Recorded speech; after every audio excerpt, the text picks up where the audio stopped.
नमस्कार, लेखणी शस्त्र न्यूजमध्ये आपण सर्वांचे स्वागत आहे। मोताळामध्ये राष्ट्रवादी काँग्रेस तालुकाध्यक्ष सुनील कोल्हे यांच्यावर प्राणघातक हल्ला।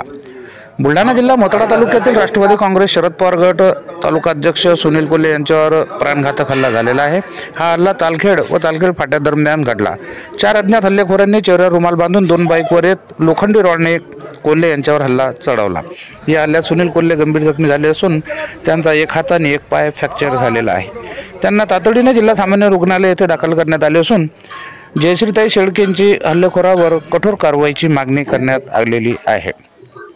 घटनेची माहिती मिळताच ॲडव्होकेट जयश्रीताई शेळके रुग्णालयात दाखल झाल्या। त्यांनी या हल्ल्याचा तीव्र निषेध करत हल्लेखोरांवर कठोर कारवाईची मागणी केलेली आहे। पत्रकारांशी बोलताना जयश्रीताईंनी सांगितले की महाविकास आघाडीच्या कार्यकर्त्यांवर सातत्याने हल्ले होत असून प्रशासनाने तातडीने कारवाई केली नाही तर अशा घटनांमध्ये वाढ होईल। काही लोक बुलढाण्याला बिहार करण्याचा प्रयत्न करत आहेत असं सुद्धा त्यांनी यावेळी सांगितलं। तसेच निकाल लागल्यापासून महाविकास आघाडीच्या कार्यकर्त्यांवर मोटरसायकलवर आले होत असून तोंड बांधलेलं होतं अत्यंत आणि अचानक त्यांच्यावर बाहेर हल्ला केला।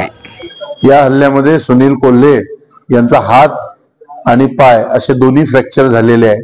आता सिव्हिल हॉस्पिटलमध्ये त्यांची तपासणी त्यांच्यावर उपचार झालेला आहे। सर्वप्रथम तर या हल्ल्याचा या ठिकाणी मी तीव्र निषेध करतो आणि या ठिकाणी मी एक सांगू इच्छितो की बुलढाण्यामध्ये हा जो बिहार बनवण्याचा जो एक प्रयत्न या ठिकाणी सुरू आहे, कारण नेमके निवडणुका झालेल्या आहे। निवडणुकीमध्ये महाविकास आघाडीचे आमचे जे काही सर्व पदाधिकारी आहेत त्यांनी आपल्या आपल्या पक्षाचं व्यवस्थितरित्या प्रत्येकाने काम केलेलं आहे, तर त्यांनी त्यांचा धर्म पाळलेला आहे। परंतु हा जो त्यांच्यावर हल्ला झालेला आहे, हा हल्ला काहीतरी एक डोक्यामध्ये राग ठेवून कोणीतरी केल्याचा संशय या ठिकाणी आहे। त्यामुळं पोलीस प्रशासनाला मी या ठिकाणी आज ताकीद देतो आणि त्यांना मी या ठिकाणी सांगू इच्छितो की संबंधित या गुन्ह्याची चौकशी त्यांनी लवकरात लवकर करून संबंधित आरोपींना त्यांनी या ठिकाणी